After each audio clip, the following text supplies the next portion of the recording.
వారి వాక్యాన్ని ప్రారంభించే ముందు ఎక్కడొక సిలువ, ఎక్కడొక సిలువ, ఎక్కడొక సిలువ పాస్టర్ గారు వేసుకోమని చెప్పారు. అదే సంఘంలోకి ఒక కొత్త వ్యక్తి వచ్చి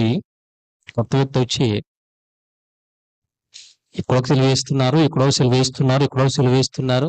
ఎందుకు అలా వేస్తున్నారు అంటే, ఇక్కడ సిలువ వేయడం అంటే అర్థం ఏంటంటే నీ ఆలోచనలు కాసేపు ఆపై అని అర్థం.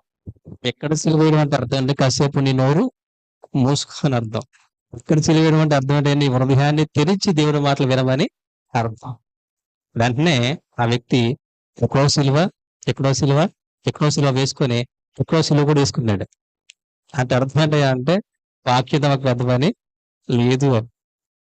మంచిది, ఎందుకంటే వాక్యాన్ని వినడం కొరకు మన హృదయాలు సిద్ధపరచుకోవడం చాలా ప్రాముఖ్యమైనది కనుక అదే మనకి ఆధారం. వాక్యం లేకపోతే మన జీవితాలు